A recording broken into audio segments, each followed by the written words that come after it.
Everyone, welcome back to you विद्यार्थी। I am Akanksha, your English teacher. और आज हम करने वाले हैं आपके चैप्टर के क्वेश्चन आंसर्स एनसीईआरटी वाले। तो चलिए आइए, उससे पहले मैं आपको एक इंपॉर्टेंट बात बता देती हूँ। तो आपने करना क्या है, अगर आपको कोई भी दिक्कत समस्या पढ़ाई लिखाई में आ रही है और ढूंढ रहे हैं ऑल इन वन एक प्लेटफॉर्म जहां पर आपको सब कुछ मिल जाए एक ही साथ, वो भी मुफ्त में, तो भाई वो यही प्लेटफॉर्म है। आपने जाना है www.evidyarthi.in पर और आपने डाउनलोड कर लेना है MCQ solution, sample paper, important question, previous year के आपको पेपर भी मिल जाने वाले हैं। साथ ही साथ आपकी बुक पीडीएफ फॉर्म में वीडियोस, नोट्स, समरी सब मिल जाने वाला है। तो चलिए आइए स्टार्ट करते हैं वीडियो को। हेलो बच्चों, कैसे हैं आप सब। आज की क्लास में हम एक बहुत ही इंटरेस्टिंग टॉपिक पर बात करेंगे, फैक्ट वर्सेस ओपिनियन। चलिए शुरू करते हैं। तो सबसे पहले आइए इनकी डेफिनेशन समझते हैं। Fact, something that can be proven true और false, not based on beliefs. यानी फैक्ट एक ऐसी चीज है जिसे हम सच या झूठ साबित कर सकते हैं। ये लोगों के विश्वास पर बेस्ड नहीं होता। अब देखते हैं ओपिनियन। अ बिलीफ, फीलिंग और judgement can not be proven.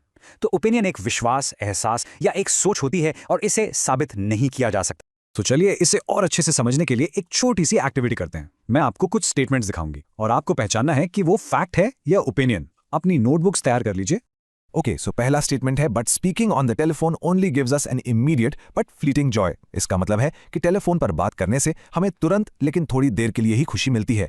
जल्दी से सोचिए और लिखिए, ये फैक्ट है या opinion. The answer is opinion. ये एक ओपिनियन है। पता है क्यों? क्योंकि इसमें जॉय यानी खुशी की बात हो रही है, जो कि एक पर्सनल फीलिंग है। किसी को फोन पर बात करके बहुत खुशी हो सकती है, किसी को शायद ना हो। इसे हम प्रूव नहीं कर सकते। चलिए अब नेक्स्ट स्टेटमेंट देखते हैं।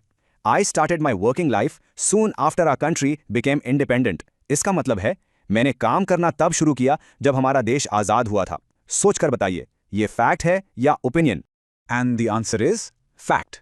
ये एक फैक्ट है क्योंकि इस स्टेटमेंट को हम वेरीफाई कर सकते हैं। हम हिस्टोरिकल रिकॉर्ड्स में चेक कर सकते हैं कि देश कब इंडिपेंडेंट हुआ और उस इंसान के एम्प्लॉयमेंट रिकॉर्ड से पता लगा सकते हैं कि उसने काम कब शुरू किया। Okay, number 3 is here. To be quite honest, service to our nation's farmers was not the career I had envisioned for myself. Envisioned का मतलब होता है कल्पना करना या सोचना। तो ये सेंटेंस कह रहा है, सच कहूं तो देश के किसानों की सेवा करना वो करियर नहीं था जो मैंने अपने लिए सोचा था। सोच सोच के बताओ, फैक्ट या opinion? The answer is opinion। ये एक ओपिनियन है क्योंकि कोई इंसान अपने मन में क्या सोचता है या क्या एनविजन करता है, ये उसकी पर्सनल बात है। हम किसी के मन की बात को प्रूव नहीं कर सकते, right? Let's move to the next one. I knew I could make a more meaningful contribution by working here in Anand, Gujarat.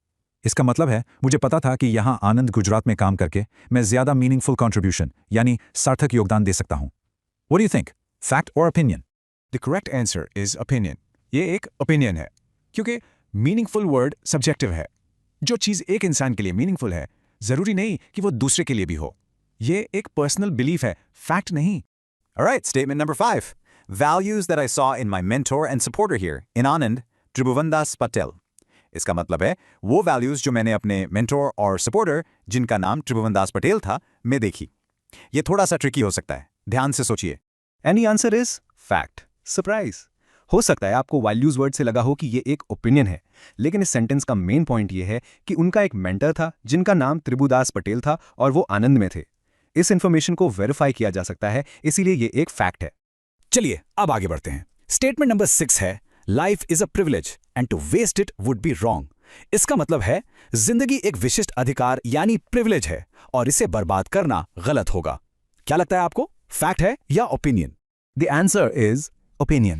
ये बिल्कुल साफ एक ओपिनियन है क्योंकि प्रिविलेज और रॉन्ग जैसे वर्ड्स वैल्यू जजमेंट्स होते हैं। ये एक फिलोसॉफिकल बिलीफ है जिसे हम सच या झूठ साबित नहीं कर सकते। अब देखते हैं statement number 7। I hope that you too will discover as I did that failure is not about not succeeding. ये सेंटेंस कह रहा है, मैं आशा करता हूं कि आप भी मेरी तरह ये जानेंगे कि फेलियर का मतलब सिर्फ सफल ना होना नहीं है। जल्दी से अपना आंसर लिखिए। The correct answer is opinion. ये एक ओपिनियन है क्योंकि इसमें होप यानी आशा एक्सप्रेस की जा रही है, जो कि एक पर्सनल फीलिंग है। साथ ही ये फेलियर की एक पर्सनल डेफिनेशन दे रहा है, जो हमेशा एक ओपिनियन होता है। ओके, ये हमारा आखिरी स्टेटमेंट है। The magnificent ceremony in which the president awarded me the Padma Vibhushan in 1999। इसका मतलब है वो शानदार यानी मैग्निफिसेंट सेरेमनी जिसमें प्रेसिडेंट ने मुझे 1999 में पद्मा विभूषण अवार्ड दिया। फाइनल आंसर, फैक्ट और opinion? The answer is fact। ह्यान, मैग्निफिसेंट यानी शानदार, ये वर्ड एक ओपिनियन है, लेकिन इस सेंटेंस का जो मेन हिस्सा है कि प्रेसिडेंट ने 1999 में पद्म विभूषण अवार्ड दिया, ये एक हिस्टोरिकल इवेंट है। इसे हम पब्लिक रिकॉर्ड्स में चेक कर सकते हैं, इसलिए ये एक फैक्ट है।